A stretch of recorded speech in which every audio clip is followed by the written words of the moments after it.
Selamat datang di Berbagi Perspektif. Kali ini kita akan bincang-bincang dengan Dr. Yuni Satya Rahayu yang saat ini duduk sebagai anggota DPRD Provinsi Daerah Istimewa Yogyakarta. Beliau juga pernah menjadi Wakil Bupati Sleman periode 2010 sampai 2015. Selain itu, beliau juga merupakan aktivis perempuan yang fokus terhadap isu-isu perempuan. Dalam Berbagi Perspektif episode ini, kita akan mencoba mengulas tentang bagaimana pandemi yang menjadikan perempuan rentan untuk mendapatkan PHK dan akhirnya perannya berlipat ganda dalam keluarga. Lalu, bagaimana kita menyikapinya? Mari simak Berbagi Perspektif bersama Dr. Yuni Satya Rahayu. Sekarang ini kalau kita melihat itu malah mendorong perempuan untuk bekerja kembali di wilayah domestik. Bukan berarti kalau sudah bekerja di luar rumah itu melupakan pekerjaan di domestik, tetapi pekerjaan di domestik ini sudah waktunya juga untuk dibagi bersama dengan suami. Karena di masa pandemi ini kemudian kan anak-anak lebih banyak waktunya sebagian besar itu di rumah. Nah, ini harus dipenuhi berkaitan dengan masalah makan minumnya. Kemudian juga harus mendampingi ketika belajar daring. Kemudian juga hal ini yang menyebabkan ibu-ibu itu juga lebih banyak berkiprah di dapur. Nah, kalau kemudian ada kesetaraan antara laki-laki dan perempuan, pekerjaan domestik ini bisa dibagi. Nah, tetapi kondisi yang kita lihat saat ini beban perempuan itu menjadi berlebihan ketika laki-laki juga tidak kembali ke domestik. Begitu, laki-laki tidak membantu perempuan untuk menyelesaikan permasalahan di domestik, sehingga pandemi ini menambah beban berganda-ganda lagi kepada perempuan tanpa dukungan dari keluarga. Ada suami mungkin juga dengan keluarga besar mereka yang melihat bahwa ya perempuan itu berkewajiban untuk menyelesaikan seluruh permasalahan domestik. Nah, ini perlu dicermati. Kalau berlangsung terus-menerus, ini menyebabkan kemudian kembali seperti semula. Perempuan itu mempunyai kewajiban dan harus menyelesaikan permasalahan domestik sendiri tanpa dukungan dari keluarga. Padahal kita semua tahu mimpi daripada aktivis perempuan, dari gerakan perempuan, ada kesetaraan untuk menyelesaikan permasalahan domestik. Nah, kemudian kalau tidak ada dukungan dari keluarga, ini kan bukan hanya beban pekerjaan saja, tetapi juga masalah beban perekonomian ini juga diberikan pada perempuan. Cukup nggak cukup uang yang ada di saku keluarga, saku suami, sakunya istri itu hanya sekian. Bagaimana cara penyelesaiannya? Nah, ini menjadi beban perempuan. Kemudian hal yang lain lagi adalah perempuan ini menjadi sedikit untuk bisa beraktivitas di luar. Padahal di wilayah publik ini juga perempuan terjaga eksistensinya kalau kemudian dia juga bisa bekerja di luar, bersosialisasi di luar, berkomunikasi dengan kelompok-kelompok yang selama ini menjadi menjadi bagian dari kegiatan perempuan. Nah, saya pikir ini PR besar kita, bagaimana kemudian kita bisa keluar bersama-sama menjadi lebih setara keluarga ini, sehingga beban psikologis perempuan ini juga bisa diurai kalau laki-laki dan perempuan bisa bekerja bersama-sama di ranah domestik. Kalau peran pemerintah harusnya seperti apa Pak melihat fenomena seperti ini? Peran pemerintah tentu kalau pemerintah pasti yang menjadi perhatian utama adalah masalah ekonomi keluarga. Sehingga kemudian dari pemerintah pusat dan pemerintah daerah ini dikucurkan anggaran sejumlah uang untuk membantu keluarga ini agar gizi mereka tercukupi. Kita semua tahu bahwa akibat pandemi ini banyak keluarga yang kemudian harus di PHK, tidak bisa bekerja lagi, dan memang yang mendapat PHK ini sebagian besar adalah dari perempuan. Karena perempuan ini dianggap sebagai pekerja yang unskilled, yang pekerjaan yang terampil itu anggapan mereka selalu dipegang oleh laki-laki.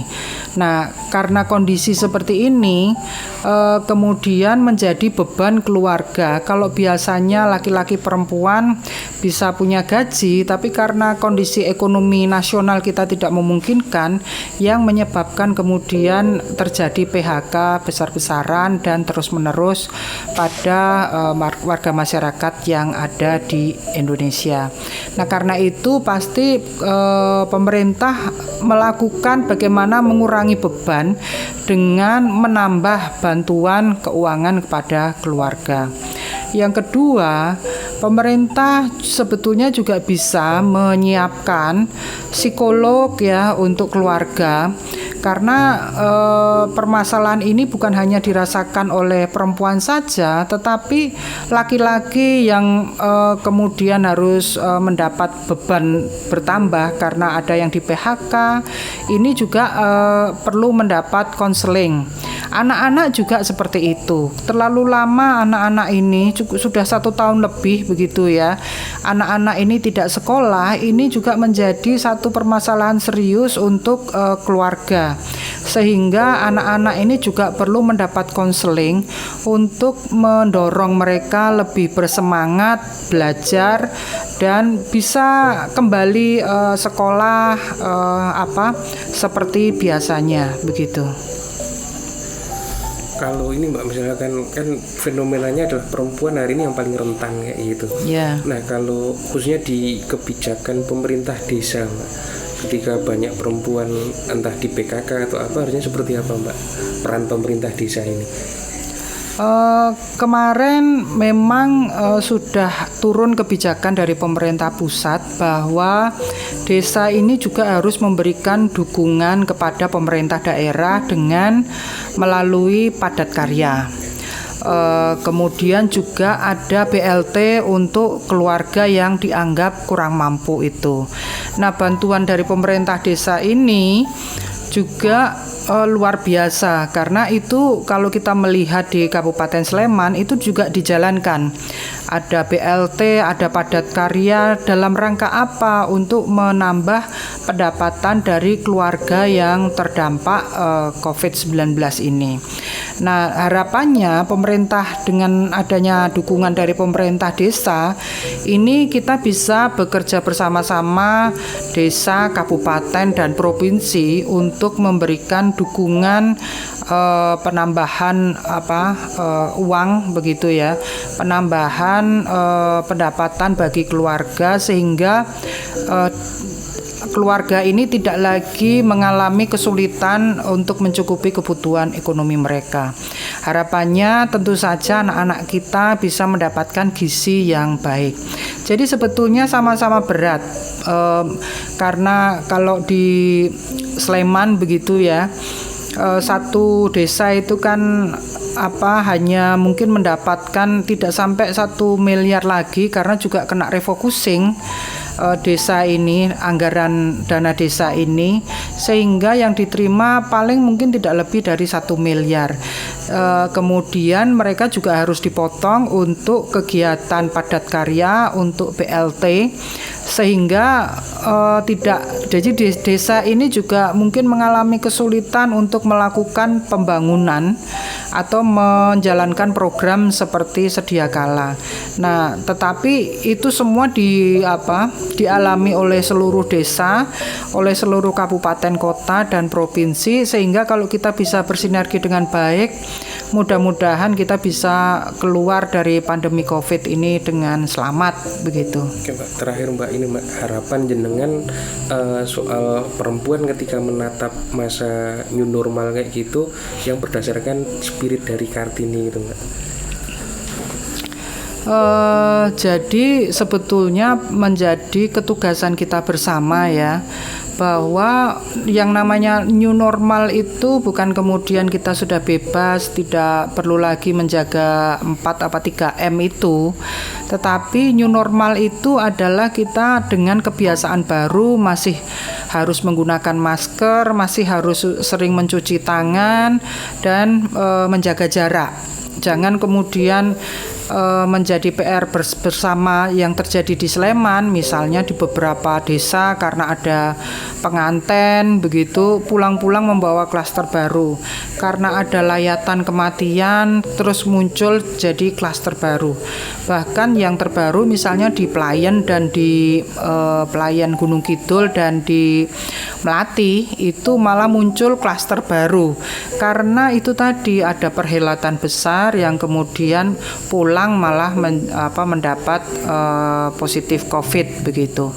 Ini ada di 2 desa dan menjadi PR bersama kita bahwa mau tidak mau yang namanya new normal itu ya tetap dengan kebiasaan menggunakan masker, mencuci tangan dengan air mengalir, dengan sabun begitu ya, dan menjaga jarak.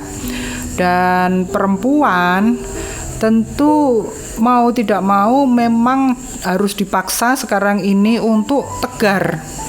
Bagaimanapun juga kalau tidak ada peran perempuan, perempuan tidak terlalu bersemangat untuk menghadapi masa depan yang mungkin karena PHK, kesulitan mendapatkan pekerjaan kembali, tetapi itu adalah tantangan ke depan bahwa kita ini harus semangat. Karena perempuan tetap menjadi tonggak keluarga yang nantinya akan ikut serta mendukung keluarga ini agar bisa menatap ke depan dengan kondisi yang lebih bersemangat begitu. Kalau perempuan tidak bersemangat, keluarga pasti juga tidak bersemangat. Kalau keluarga tidak bersemangat, itu akan menurunkan imunitas ya. Semangat itu bisa menurunkan imunitas dari keluarga kita ini dalam menghadapi COVID-19 yang itu juga nanti akan berdampak pada masalah kesehatan bahkan perekonomian di masa berikutnya.